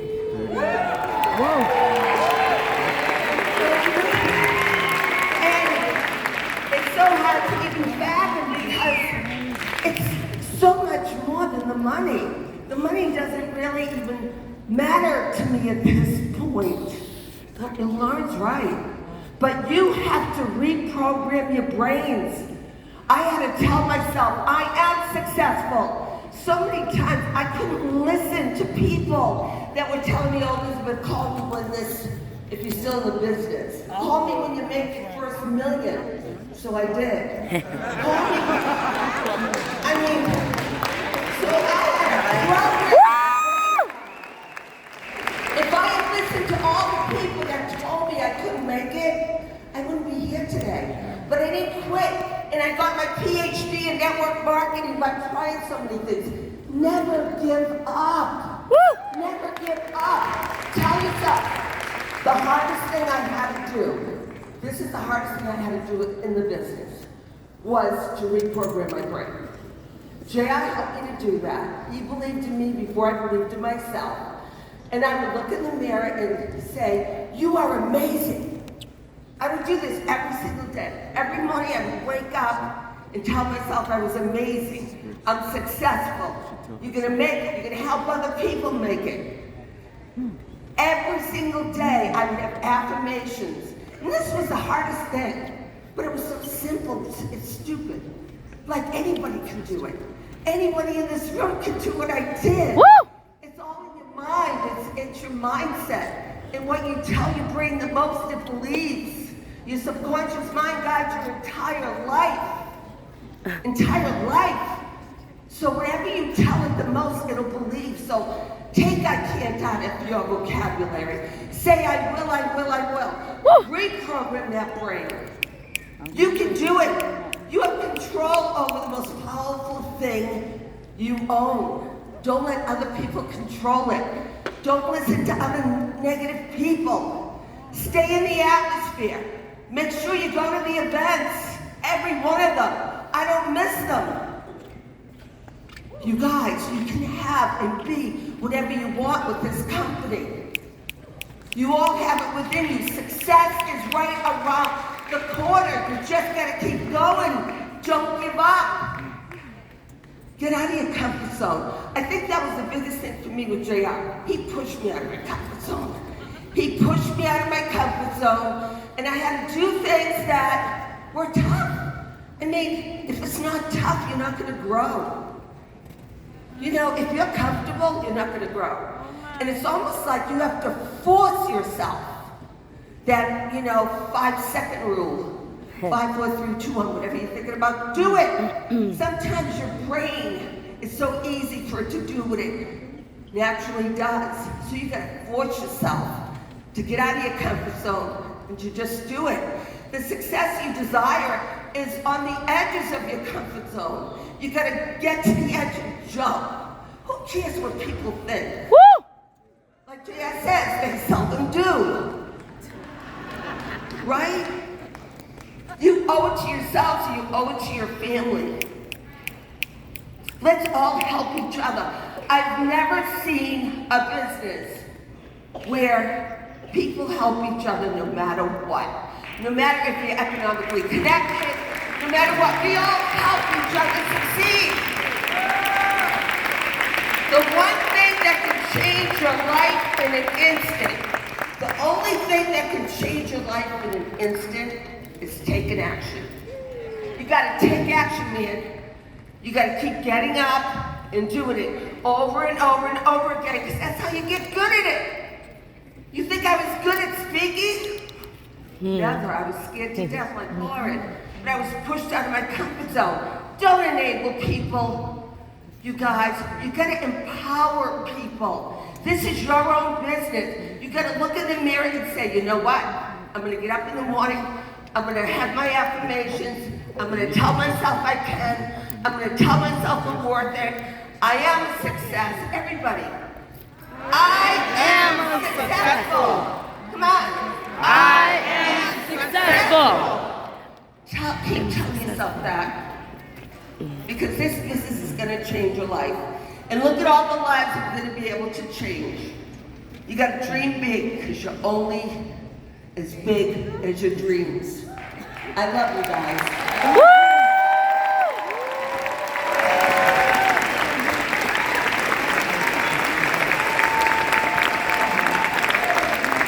Isn't Elizabeth amazing? She is the most incredible woman. And we had a lot of fun, me, you, and Jared, building the business, didn't we? We spent a lot of years out on the road building the business together, having a lot of fun. And you know what? If it's not fun, it's not worth doing. And I don't know if you heard what Joe said this morning, but it hit me really hard. And I know it in my soul, but we forget it. You know, when founders of companies die, generally the company dies. When founders of companies die and you have a successful big company, sometimes that company survives and is passed on to their children. But it doesn't feed your family. Did you hear what he said this morning? Jared left, and we can still feed our families.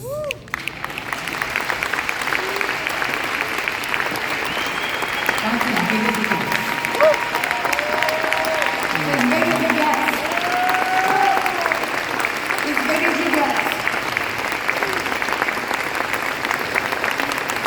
While you're standing, give your, well, I got 20 minutes left. You gonna stay with me for 20 minutes?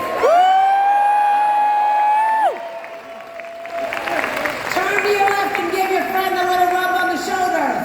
Give them a little massage. Stand up to the left and turn to the left and give somebody a little rub. Some of you don't know the difference between your right and left. That's okay.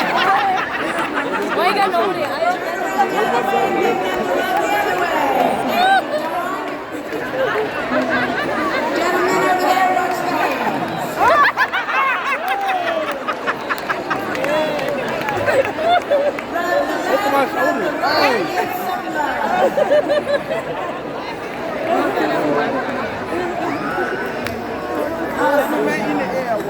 Good job, Don. Looking hot and skinny. Don Martin looking. Looking hot and skinny. One of Jared's favorites always. Listen to me. Listen to me. This is really important. Thank you. By the way,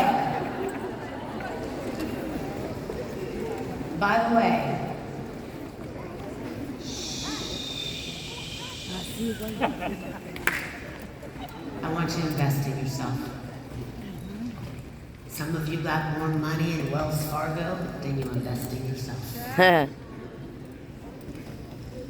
read a lot of books. You can ask Kristen. I must have went through 3 or 4 books just last week. Only self-help books. But when I was at the bookstore the other day, there's a little bookstore around the corner from my house. Still bookstores somewhere. Little mom and pops. Woo! And when I was looking for a new book to pick up, I was thinking how amazing it would be if they sold books called Help Others. Help others. It is our duty and our job to step up and help other people. And so since JR passed, and me trying to find how to survive, and not just survive, but thrive, I learned that I had to replace all of the words in my vocabulary, but the most important word I replaced was should. And I've replaced it with the word must. You've got to change what you're saying to yourself. If you are struggling, if you're trying to survive, if you're trying to make it, you got to stop saying, I should do this, and change it to saying, I must do it. I must do it. I need more time freedom. Nope, I must have it. I must have more time freedom. I must have financial freedom. I must make more money to survive. I must have more time with my kids. And let me tell you something. When you get out there and go to those meetings and you don't get to go to soccer a couple of days a week, let me tell you something. Your kids are going to be okay. And let me tell you why. Because they're going to be really happy that you showed them what it was like to work really hard but not have to work 45 years for somebody else's success, and you put 2 or 3 years in for your own success. And so maybe you won't be able to go to every game, but you'll be able to give them a life that they can only dream of. And those vacations will matter that you take them on. You know what we end up doing? And we talked about this. Christian and I were at dinner the other day. Sitting at dinner talking about this event, and there was a family beside us. And everybody was on their devices. Families stopped communicating because of devices. And you're worried if you miss the soccer game? We give our kids devices many times to keep them quiet. What we really ought to do is when you want to be present with your kids, be present with your kids and put your device down. Put your device down. Start investing time in your kids. Stop worrying about missing Tuesday night's meeting. But when you are with your kids, be with your kids. Woo! Show them the love they deserve. Show them what it's like to show up for them. Because you must do it, not because you should do it. Whatever you must do, you will get. You gotta raise your standard. And let me tell you how you raise your standard. You start with you. So many times people are like, we gotta raise the standards around here, but it doesn't happen with you. No. In order to raise the standards, it has to happen with you. You gotta go for it. And you gotta stop quitting before it happens. One of the reasons I did that demonstration this morning is because I really want to help those people. The other reason I did it is because I wanted you to see that what happens and why you don't make it is because you don't have belief. You don't have the confidence. You haven't learned how to show the plan. And those are the things that you need to do in order to get you where you need to be. Instead of throwing in the towel and say, this won't work for me, you throw in the towel and it's too soon. Stop throwing in the towel when it's too soon. You give up on yourself too easy. Fruit is the last to grow on trees, folks. Fruit is the last to grow on trees. Are you guys awake out there? Woo! You got to surround yourself with the right people. Now, you got to surround yourself with the right people. I don't know a better room in the world right now. Amen. Where in the world can you find a group of people that support each other, believe in each other, and lift each other up. Be around people who are playing better than you. Listen to me. Take action. Get disciplined. Get disciplined. Get up earlier, go to bed later, take a nap if you need, and keep it moving. Learn what you need to learn. Do what you gotta do so your life can change. I've seen it happen so many times. So many times people make it in this business, like Elizabeth said. I used to be there with her when she used to say, I can make it, I'm gonna be successful.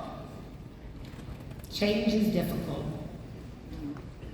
It's difficult for you if you don't do it.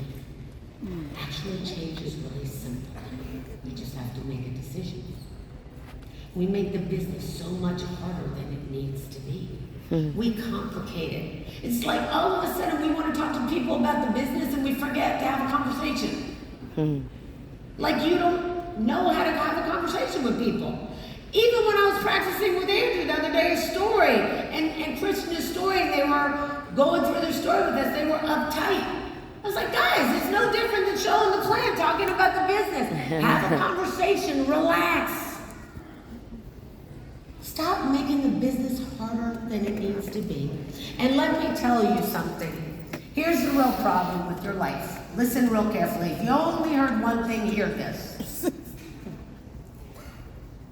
The reason why you're not making it right now is that 95% of the people don't do what you should because you wake up or later in the day you don't feel like doing it. Woo!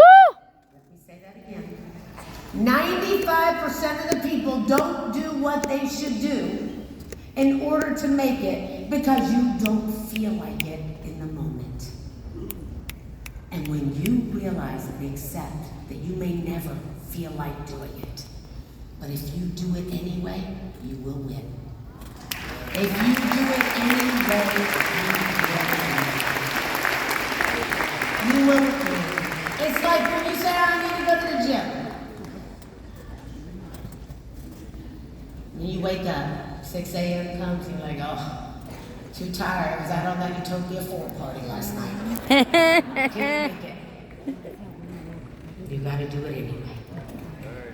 And when Drayton tells you, you know what, make that list. Let me see your list. We're gonna go take a call workshop and I'm gonna teach you how to make those calls. Or when Elizabeth tells you, come over here, I'm gonna teach you how to show the plan. And you say no, because you don't feel like doing it. Let me tell you something. Every time you don't feel like doing it, do it anyway. And when you do it anyway, you will make it. That is the real key to success. That is the real key to success. Money is not a life changer. Change costs no money at all. You can change your life right now. Make money, but don't let money make you. Money is the universal exchange of value. So when you give value, you get money. That's how it works. The most powerful thing you can ever give and ever give is to believe in yourself. You know why I'm always going crazy over here? I love that you guys are building these memories together. I wrote a whole journal about Flushadelphia last night in my phone. And the reason I did, listen, I don't want to make anybody in here feel bad. I love you all the same. I do. But I love what they're doing. I love how they're building each other. I love how they're supporting each other. I love how outside they're working on their mental frame of mind. I love how outside they're building their fitness. I love how they're outside taking turns practicing in a circle what to say, what their answer to what is it. Go out there sometime and listen. Spy on Flushadelphia.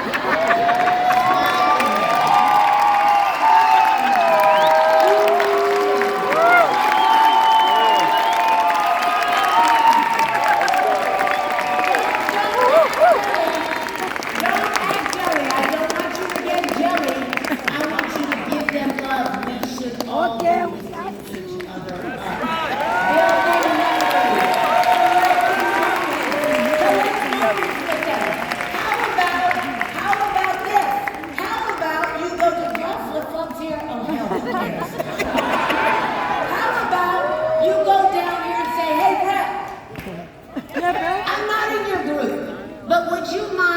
me, like, just follow you guys for a few days and see what you're doing during the conference? He said, sure, absolutely. Have you, oh, thank you so much. Did you give me your flash? Oh, that's so nice of you. My toes aren't opening because they're cramped right now. Because I haven't slept. But Drayton, if I want help, and I'm not in your group, but I just want to see what you guys are doing during the day. I just want to be like you guys. I want to build a team like that. Why don't you? Will you mind if I spy on you? Spy! Listen to me. You guys, you're building people. You're creating leaders. All I want you guys to do is do the same for each other. It's about inviting people in your world, inviting people in your circle, asking them, can you let me spy on you for a moment? What about what they're doing? They're collecting memories. They're building each other up. I wrote this journal last night about them. It was like so incredible because I was like literally walking around and Christian, God bless you, snuck outside. He was spying on Philadelphia. And I go, what are you doing? Because they amazed me. He showed me like 10 videos. The entire ticket line was Philadelphia.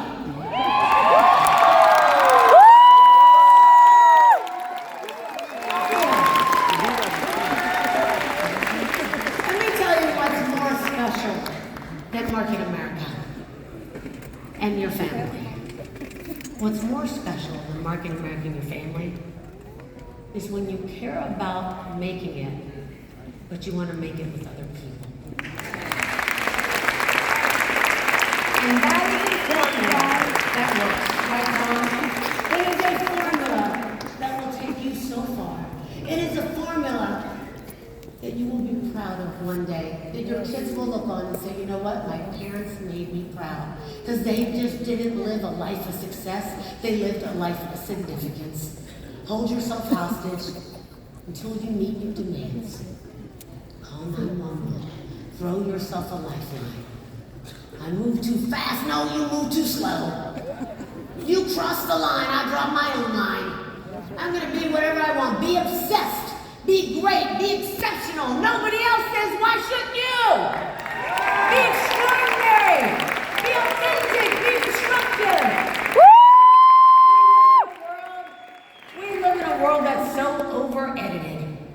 Social media, people living lives, following people on social media, on lives they don't even really have. You create your own life.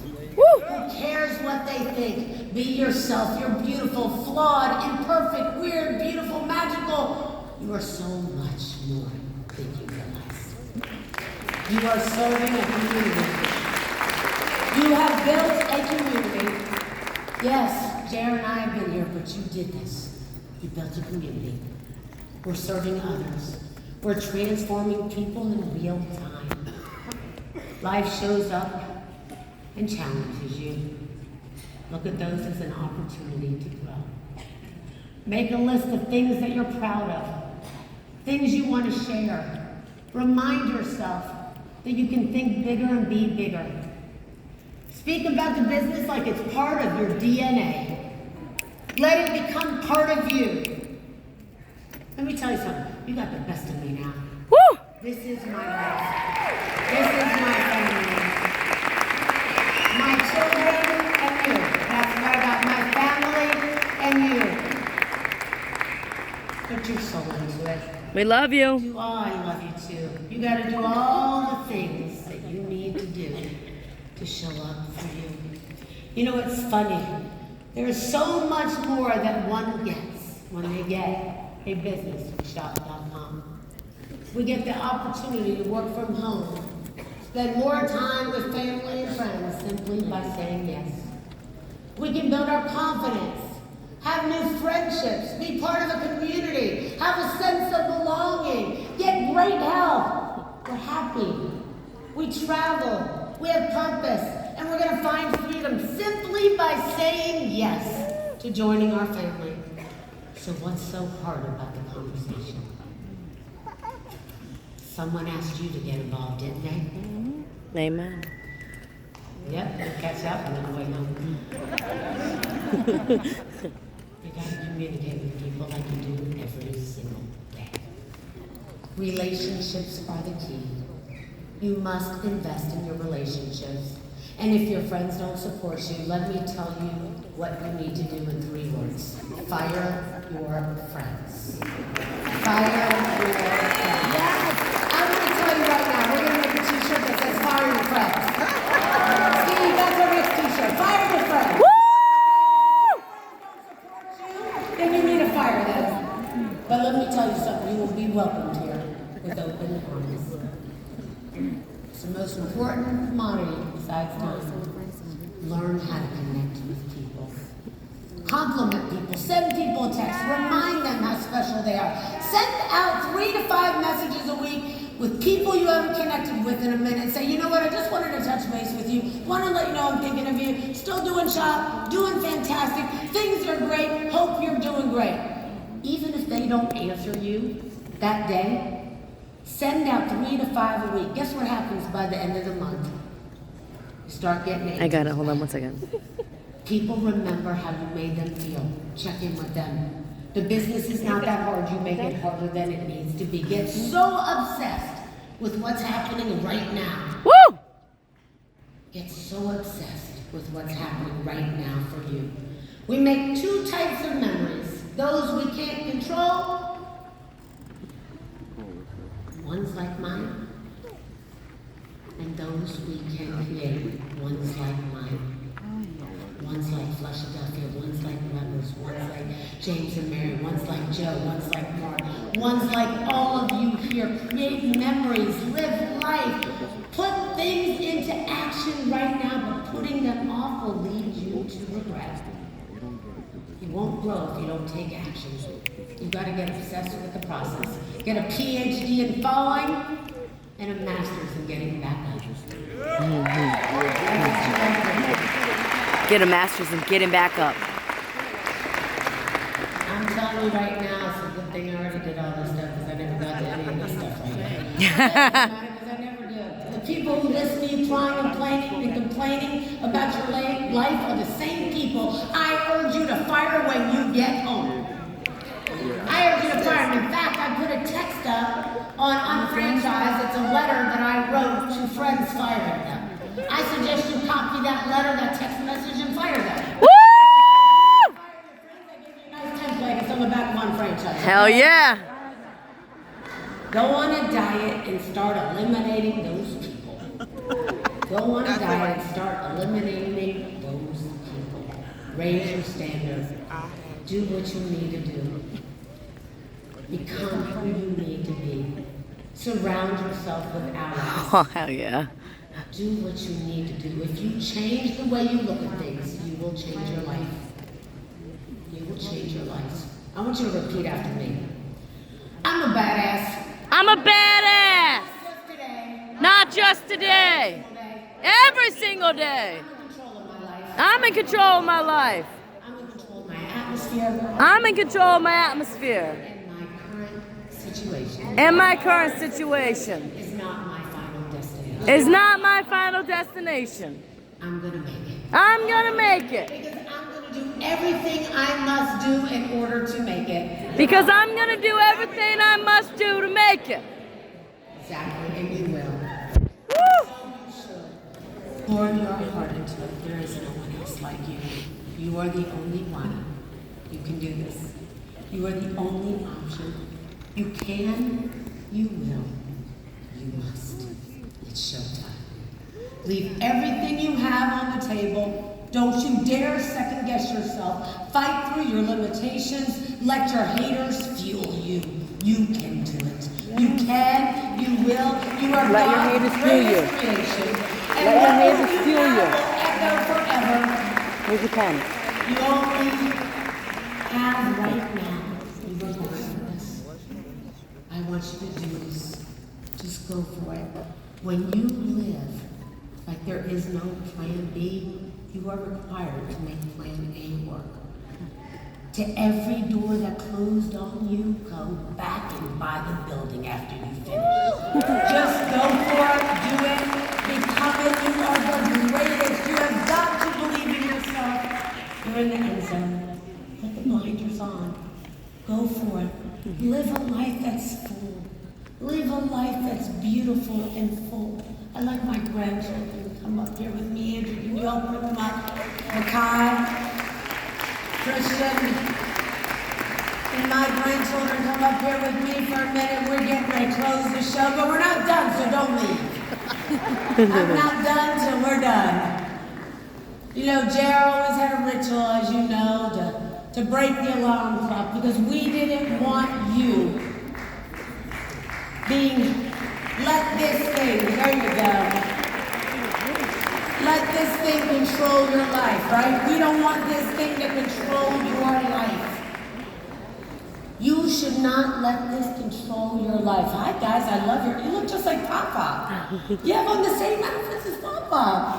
Love you guys. This is Aiden, Adrian, and Ava. And let me tell you something. They miss Pop Pop a lot, but they broke many clocks with Pop Pop, right? Because we're not going to be controlled by this. I don't want you to be controlled by this. You should be free. You deserve to be free. So can you guys break this alarm clock for everybody here? Smash it up, destroy it, crush it, crush it. Do it. Do it. Yes. Gosh. Wow. You smashed it to smithereens. That's great. He broke the hammer. You can keep that one. We'll frame that one for Papa. Right? But I'm proud of you guys. And so you need to start doing this ritual so you can be free. You know, JR did this alarm clock, and he didn't do it just to do it. He did it because he didn't want to be controlled by it. But one of my favorite stories was the one that he shared with us about the starfish. Can we roll that video, please? The little boy is walking down the beach line, and there's a mercury tide that comes in very high, goes out very fast, very low. The beach is covered with starfish. 10,000s of them.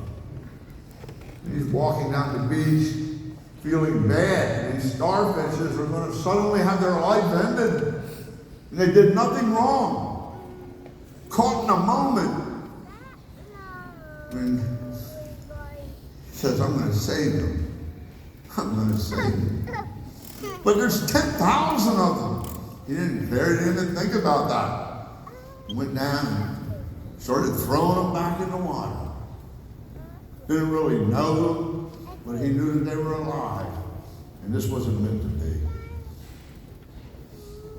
An elder of the community was sitting having breakfast. He said, I wonder what that kid's doing. He's crazy. He can't like get this cleaned up. He walked down faster than the kid and caught up with him. He said, son, what are you doing? He said, I'm saving the starfish. It's not fair. Their life shouldn't be over yet.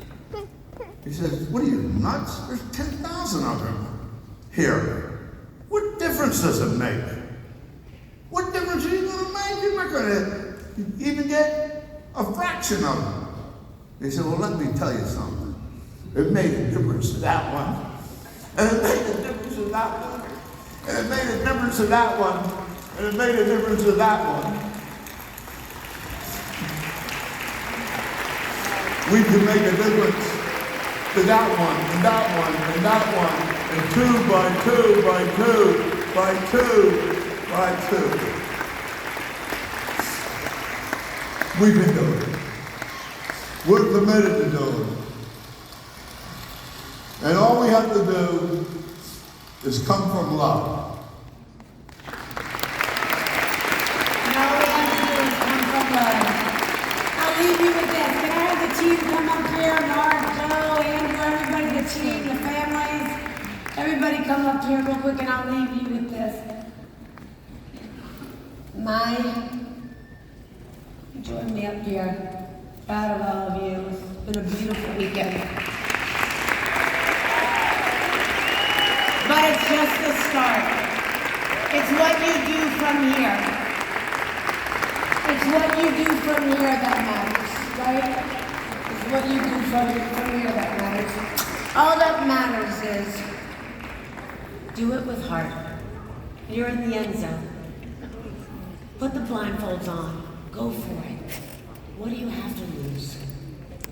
My story now is not about what I can or I can't do. My personal record from the past